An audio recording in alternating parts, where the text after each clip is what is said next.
എന്നെ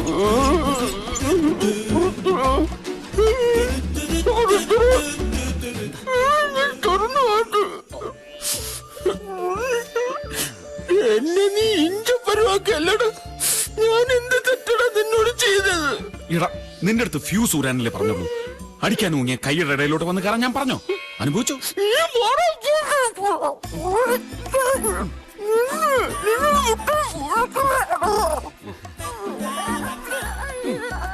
എന്താ സാറേ, എന്ത് വേണമെന്നാ ചോദിച്ചത്? പൊറോട്ട ഇറച്ചിയും വേണോന്ന്. നമ്മൾ ഇതിലേ കൊടുക്കും. പാവം. അതെ, അസുഖമെല്ലാം മാറിയിട്ട് വാങ്ങി തരൂട്ടാ.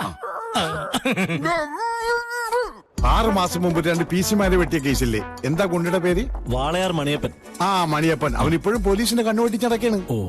അന്നാ PC-മാരെ ഇതേ ഹോസ്പിറ്റലിൽ ഇതേ റൂമിൽ ഇതുപോലെ ഹിലാരി ചന്ദ്രനിൽ പോയ വേഷത്തിൽ. നമസ്കാരം സാർ.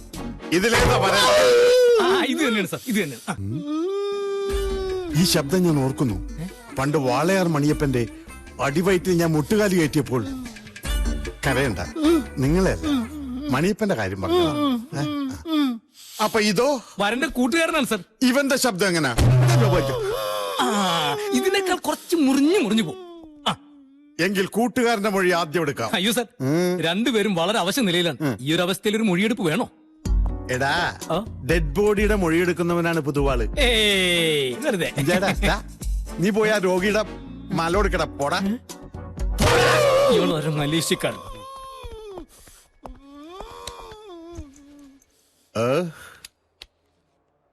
Hello, mike testing. എന്താ പേര്? പുൽപ്പരാജ് എന്നാണ് സാർ. നിന്നോട് ചോദിച്ചില്ല. ആക്രമണം നടക്കുമ്പോൾ എത്ര മണിയായിട്ടുണ്ടാവും?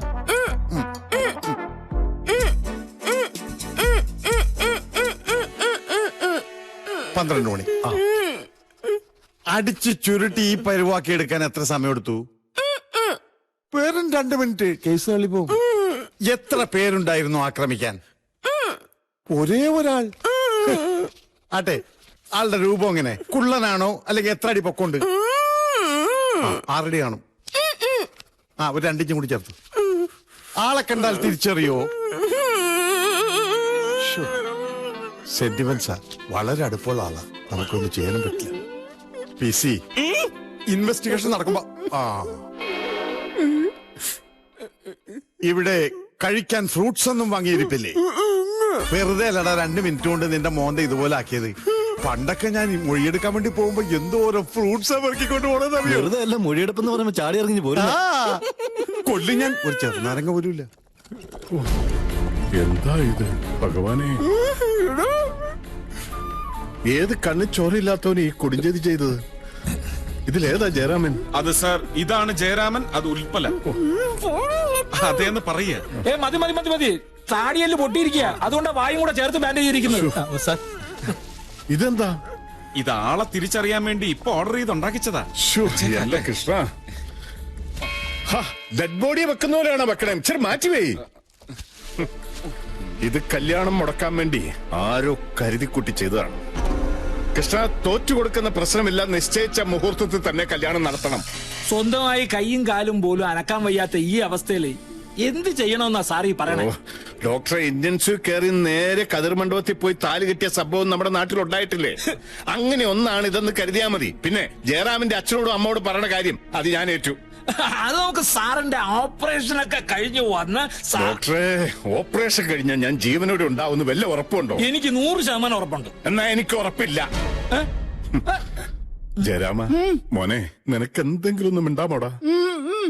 ഈ അവസ്ഥയിൽ നിനക്ക് കല്യാണത്തിന് സമ്മതമാണെങ്കിൽ നീ വേദനിപ്പിക്കാതെ പതുക്കെ ഇങ്ങനെയൊന്ന് ആട്ടിക്ക്. കണ്ടോ, തലയാട്ടി. അതെ, വേണ്ട തലയാട്ടിയത്. അതെ, ആണോ? ജയരാമൻ സാറിനും കാണത്തില്ലേ ആഗ്രഹം സൂട്ടും കോട്ടും ഇട്ട് കതിർമണ്ഡപത്തിൽ കയറി ഇരിക്കണമെന്ന്?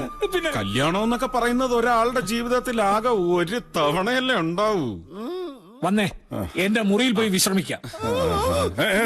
നിർത്തിക്കേ. എന്നാ മോനെ, ദേ വീണ്ടും ആട്ടി. കണ്ടോ, അവന് സമ്മതമാണ്. ഇനി ആരെന്ത് പറഞ്ഞാലും ശരി, ഒക്ടോബർ 2-ാം തീയതി ജയരാമൻ എന്റെ മോളുടെ കഴുത്തിൽ താലി കെട്ടിയിരിക്കും. ഏതൊക്കെയാണ് കല്യാണ വണ്ടികൾ? അത് വരന്റെ കൂട്ടുകാരന്റെ വണ്ടിയാണ് സാർ. അവൻ അവിടെ പോയിട്ട് എന്ത് കാണിക്കാനാണ്? മര്യാദക്ക് സദ്യ കഴിക്കാൻ പോലും അവന്റെ കൈക്ക് സ്വാധീനമില്ല. ഇതാണ് സാർ വരന്റെ വണ്ടി. അപ്പൊ വരാത്ത വണ്ടി ഏത്? വണ്ടി 2 വന്നു സാറേ. വരന്റെ വണ്ടി എന്ന് പറഞ്ഞാൽ ചെറുക്കന്റെ വണ്ടി. ആ, എന്തായാലും ആശുപത്രി കിടക്കുന്ന ആംബുലൻസിൽ പോലീസ് എസ്കോർട്ടോടെ കല്യാണ മണ്ഡപത്തിൽ പോയി കല്യാണം കഴിക്കാൻ യോഗം കിട്ടിയ ഈ ലോകത്തിലെ ഏറ്റവും വലിയ VIP ആണ് ജയരാമൻ.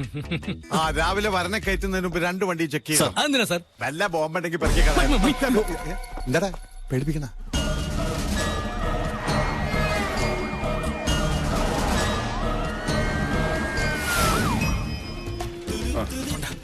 മോനെ ഇതെന്താ? അല്ല, ഇത് 2 ബോഡിയാണല്ലോ. അപ്പൊ വരന്റെ ബോഡി ഏതാണെന്ന് തിരിച്ചറിയാനുള്ളതോ? ആ പതുക്കെ പതുക്കെ. ജയരാമ മോനെ, ഇങ്ങോട്ട്. ദേ ചെറുക്കന് കൂട്ടരൊക്കെ എത്തിക്കഴിഞ്ഞോട്ടോ.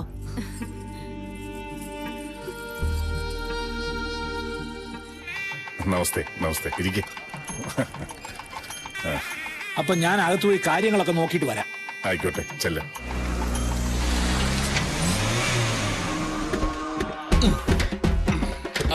എവിടെയാടാ എന്റെ മകൻ മണിയപ്പൻ? എടാ ഭാര്യയും മക്കളുള്ള അവനെ ആരാടാ വശീകരിച്ച് 2ാം കല്യാണത്തിന് കൊണ്ടുവന്നിരിക്കുന്നേ? എന്റെ അപ്പ നമ്മൾ ഈ കല്യാണം നടത്തി കൊടുക്കാല്ലേ ഇവിടെ വന്ന്. എന്റെ പൊന്നപ്പ മണിയപ്പൻ ചേട്ടൻ ഇവിടെ വേറെ പേരിലാണ് കളിക്കുന്നത്. ചുമ്മാ കള്ളി വെളിച്ചത്താക്കല്ലേട്ടാ. അത് മേടിച്ചടാ. രണ്ടെണ്ണം അടിച്ചു കഴിഞ്ഞാൽ അപ്പൊ മൊത്തം തലതിരുവാ. നിസാര പാർട്ടിക്കാരിലെ പെണ്ണിന്റെ ആൾക്കാര് അമേരിക്കക്കാരാ. പെണ്ണിന്റെ ഒറ്റ നിർബന്ധക്കാരോട് പ്ലാസ്റ്റിയുടെ നിലയെ പോലും അവളുടെ ഒപ്പം കല്യാണത്തിന് സമ്മതിച്ചത്. ഇതൊന്നും നടന്നു കിട്ടിയ അപ്പനും മക്കൾക്കും കൂടെ അമേരിക്ക പോയി പൂന്ത് വിളയാനാപ്പ.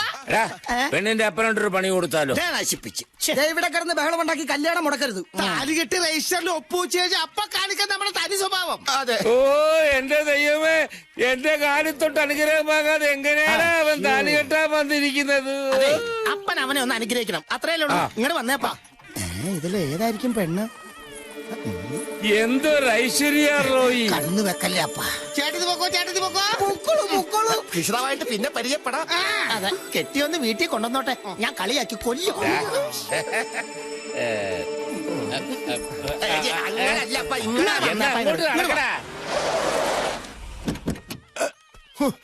എഴുന്നേറ്റ് നിൽക്കാൻ പോലും മേലാത്ത എന്റെ കുഞ്ഞിനെ കല്യാണ സദ്യ ഉണ്ടാൻ കൊണ്ടുവന്നു. നമുക്ക് അവനെ ഉടനെ കൊണ്ടുപോകണം. സദ്യ വിട്ടിട്ട് ഉണ്ടായാ പോരെ? പോരാ, ഉടനെ കൊണ്ടുപോകണം. കാര്യങ്ങളൊക്കെ ഞങ്ങൾ ഏറ്റു. പക്ഷെ കിലോയ്ക്ക് 10 രൂപ ഞങ്ങൾക്ക് കൂലി തരണം. കാര്യം കണ്ടിട്ട് ഒരു ഞഞ്ഞാ വർത്താനം പറയരുത്. 1 രൂപ കുറച്ച് തന്നാ പോരെ? ഫിക്സഡ് റേറ്റാ. മൂടി ഞാൻ പോരാ. മുതലാളി ആളെ കാണിച്ചു വന്നാൽ ചുമക്കനാരി ഞങ്ങള് വന്ന്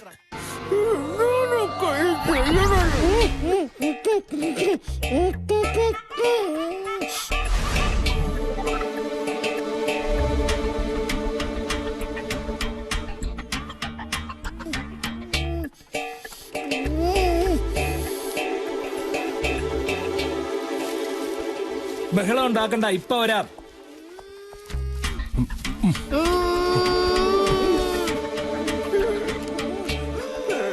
നിന്റെ ബഹളം ഞാൻ ഇപ്പൊ അവസാനിപ്പിച്ചു തരാം. ഭഗവാനെ, എല്ലാം മംഗളായിട്ട് കലാശിക്കണേ. കുറെ നാളെ തല്ലുകൊണ്ടിട്ട് ഇതുവരെ കല്യാണം ചെറുക്കനെ ഒരുക്കി കഴിഞ്ഞില്ലേ? നിങ്ങളൊക്കെ ആരാ? ഞങ്ങൾ ഈ കിടക്കുന്ന ആളിന് വേണ്ടപ്പെട്ട ആൾക്കാരൊക്കെ തന്നെയാണ്. നിങ്ങൾ എല്ലാവരും പുറത്തു വയ്ക്കാം, ബാക്കിയെല്ലാം ഞങ്ങൾ വയ്ക്കാം. അത് പറ്റില്ലേ, ഇപ്പൊ തന്നെ സമയമായി. കല്യാണ ചെറുക്കനെ അവിടെ കൊണ്ട് എത്തിക്കണം, മണ്ഡപത്തിൽ. ഒരു കാര്യം ചെയ്യ വൈദ്യരെ, ഇതൊക്കെ ഞങ്ങൾ ചെയ്തോളാം. വൈദ്യര് പുറത്തോട്ട് അത് പോ. പറ്റില്ല. ആള് മാറിപ്പോകും.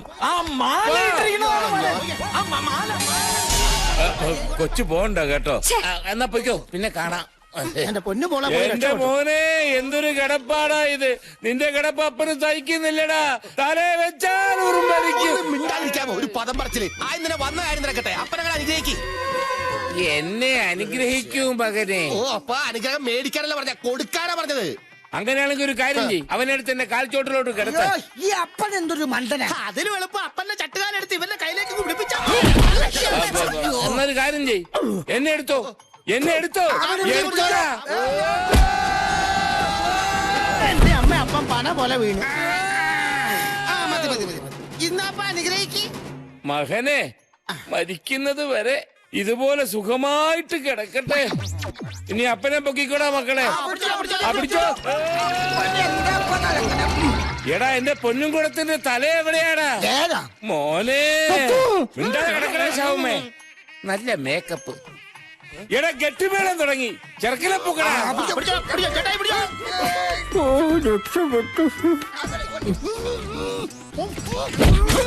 എടാ, അവിടെ ഊത്തു തുടങ്ങി. വേഗം വാടാ. അയ്യോ, നിർത്ത്. മാല എവിടെ? യോ, ആള് മാറിപ്പോയി. നമ്മുടെ മുമ്പേ മാലയിട്ട് സുന്ദരനായിട്ട് കിടക്കുന്നു.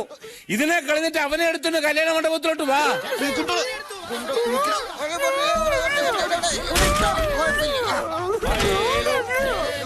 ഊതു, ഊതു, ഊതു, ഊതു.